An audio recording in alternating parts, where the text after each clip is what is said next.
Mr. Speaker, I want to say a few words about Bill 27. First of all, I'm a strong supporter of pets and pet owners, and I want to give credit to the work that the veterinarians of our province provide, and also to the contributions of those who are the Manitoba animal health technologists. We heard the tremendous variety of work that the Manitoba animal health technologists do, and they need to be complimented for their efforts. Hear, hear. That being said, Mr. Speaker, I believe that the Act as it's been presented has some significant issues, and I'm not ready to support it at this time. I believe it needs to go back for some more work, and I'll explain the reasons why. I had a letter from Dr. James Broughton.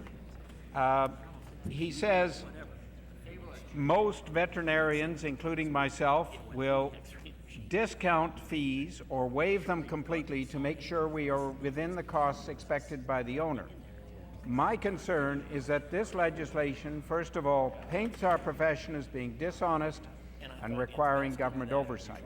Secondly, it does not allow for situations where a patient's treatment plan changes dramatically and we cannot contact the owner to approve any new fees, leaving the patient to suffer or worse because the legislation effectively ties our hands before proceeding without an owner's consent.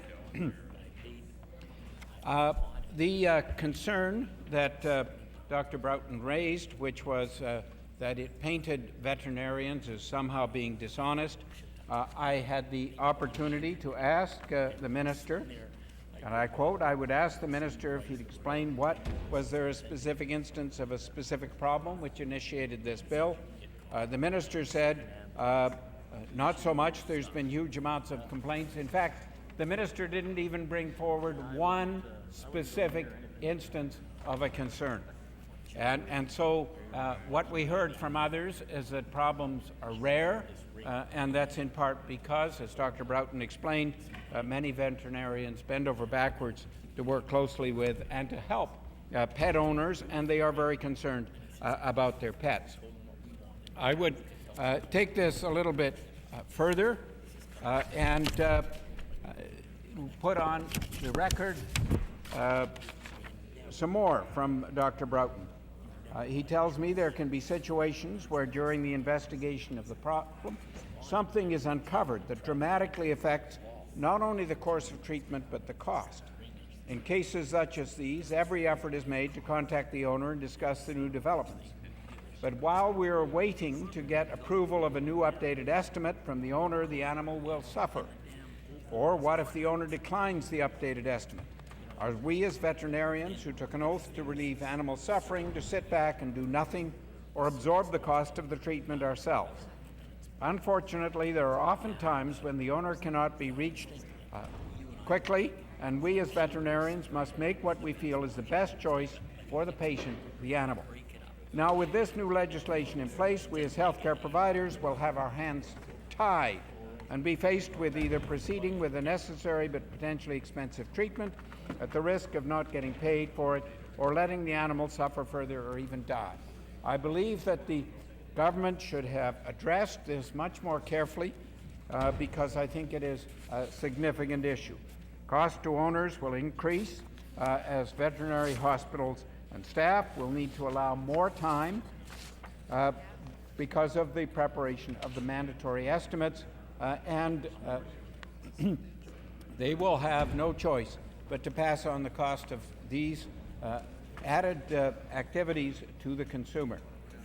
The legislation will add to difficulties in recruiting veterinarians in Manitoba. I think this is a significant problem as we have a shortfall of veterinarians, so that I think that there are concerns with the way this legislation has come forward which need to be addressed.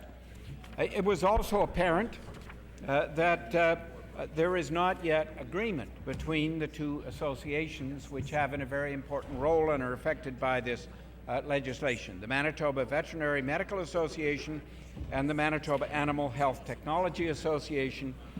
Indeed, as we heard from the Cindy Sontag, the MEHTA President-elect. She said in her presentation at the committee stage, our communication with the government has been very inconsistent over the past couple of months. We have had very little support and/or communication from the government.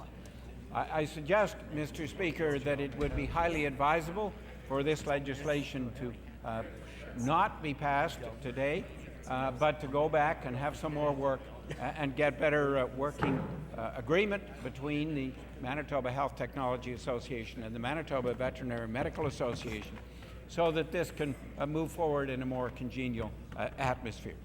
So, Mr. Speaker, as I have said, I will not be supporting this legislation because I don't believe it's right for now. It should go back and should have some more work. Thank you.